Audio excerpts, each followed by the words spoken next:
The time has come to talk about the New Orleans Saints and find out who we can pluck from this offense to be fantasy relevant in 2024. Now let's look at the depth chart here. At the quarterback position, we have Derek Carr, and I have right now number 2 quarterback, rookie Spencer Rattler. Now a lot of people say Jake Haener may be the backup. Who knows? Maybe Derek Carr is leaving. Maybe Rattler or Haener is going to take over the reins this season. Don't worry about any of that cockadoodle noise right now. Derek Carr is the quarterback for this offense. And while he isn't a prolific or a top tier type of quarterback, he can just get the job done and provide some type of fantasy relevance for us for some of these guys we're about to talk about here shortly. I have Spencer Rattler winning this job over Jake Haener.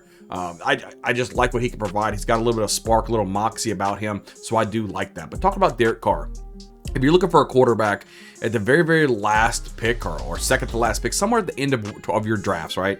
And you're looking for a quarterback to be your QB2, not your QB1, but your QB2, Derek Carr can fill in for you for injuries and for bye weeks, and he can do okay, right? He does have some spike week ability about him. He can throw 300 passing yards with ease. It is what it is. He's just not going to get you a ton of fantasy points week in and week out, which is what makes him as a bottom tier type of quarterback as far as fantasy football goes. So let's look at the running back position here. Let's throw up the depth chart. Alvin Kamara, definitely the number 1 running back right here. With Kendre Miller, I have here at the number 2, Jamal Williams, and then Jordan Mims there as well. Alvin Kamara, this is his backfield. This is completely his backfield. I know they want to put in Kendre Miller to put more of an offensive workload on him. He's just too injury prone at this point. He can't prove to stay healthy. Jamal Williams, is he kind of over the hill? Is he still fantasy viable? We don't really know. So as long as Alvin Kamara stays healthy, he's going to be on the football field and he's going to put up a lot of numbers, and he's a pass catching back. So if you're playing in a PPR league, whether it's half or full, I think Alvin Kamara is a smash pick and can even be your number 1 running back on your team if you go like wide receiver heavy at the start of the draft. So I think Alvin Kamara is going to give you a plenty amount of fantasy points for your roster, have you a nice safe floor just based off his catching ability alone, and should be able to do week in and week out, give you good numbers to help you win some football games. So let's go over this wide receiver core, which is what a lot of people are having questions about. We look at Chris Olave is clearly the number 1 guy right here with Rashid Shaheed. I have A.T. Perry winning that number 3 wide receiver role with Cedric Wilson, the rookie, Bub Means, and Equanimous St. Brown as well. So a lot of people have questions, right? We know who's the number 1 wide receiver. We know it's Chris Olave. Chris Olave is giving you plenty of points, right? He is the alpha dog in this wide receiving core, and that's who Derek Carr is going to look for the most. He's going to have the most fantasy points. He's going to have the most receptions, the most yards, and everything. I think Chris Olave, if you're looking for a wide receiver, it has to be him into this offense. He can provide a solid amount of points week in and week out for you.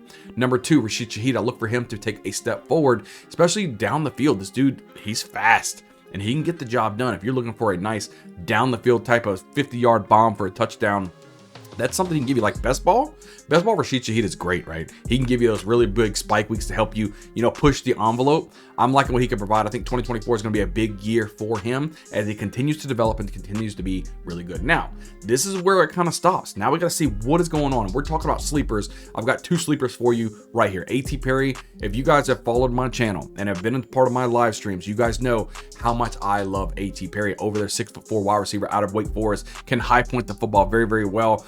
He can win the one-on-one type of balls. He can win those. He needs to show consistency, and I think he's been able to show some of that consistency. Sometimes not, sometimes so, but I think overall, when he gets into the game, he's showing you guys the potential he really does have. If you can put it all together into the season, this could be one of the biggest sleepers you will ever see in your lifetime. You can get him almost free.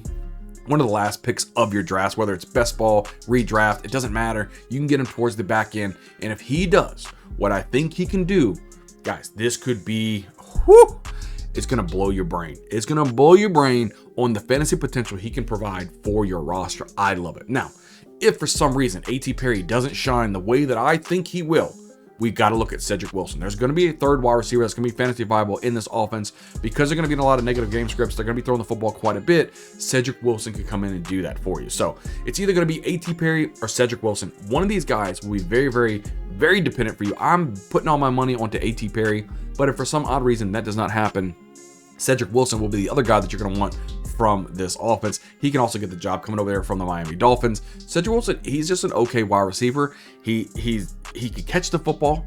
He can be reliable for Derek Carr. He'll be fine. He'll be fine. Nobody that I'm going out there saying, oh, I got to go get me some Cedric Wilson like I do A.T. Perry, because he could be really, really special, guys. So let's just look at the tight end position, right? We have some tight ends we need to be able to look at. If you look at the depth chart here, Juwan Johnson here is the number 1. Foster Moreau has number 2. We can't forget about Taysom Hill also out there as well. There's just some things that we need to work through. Right now, as of right now, Juwan Johnson is injured, but he should be back by week 1 or week 2. He should be completely fine for the season. So Juwan Johnson, a big touchdown guy, right? Somebody that Derek Carr has shown to show some reliability with, to throw the football to.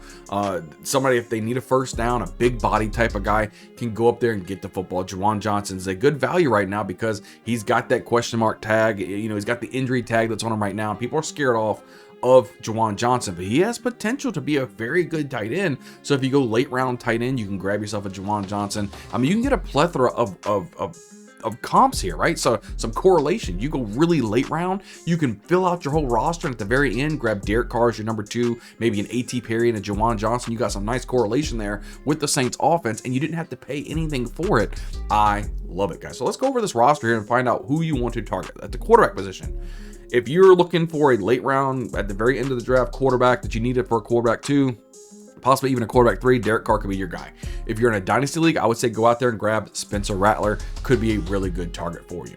At the running back position, Alvin Kamara is a must-have in my opinion. I think especially if you're in a half PPR or even a full PPR league, you've got to have Alvin Kamara. He could be a game and league winner by himself.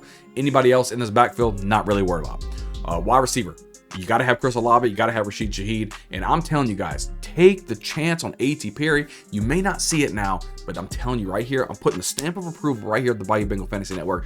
A.T. Perry will put up some fireworks for you guys this season.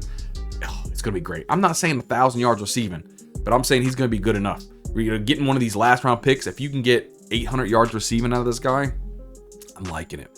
I'm liking A.T. Perry for being a steal and a mega sleeper in 2024. At the tight end position, I would just be worried about right now Juwan Johnson. I know a lot of people are putting some flyers on Taysom Hill because he plays a little bit of everything. A little bit of quarterback, a little bit of running back, a little bit of fullback, a little bit of tight end, a little bit of slot wide receiver. He plays a little bit of everything, guys. So if you're looking for that jack of trade, you know, all over the field kind of guy, that would be Taysom Hill for you. So guys, make sure you guys are hitting the subscribe button. Make sure you guys are hitting the like button. We're putting out videos each and every week, right? We're leading you guys up to your fantasy football drafts and into the season to help best you win a championship. Guys, I mean, come on, hit the like button for me. I'd really appreciate that, guys. And leave a comment down below.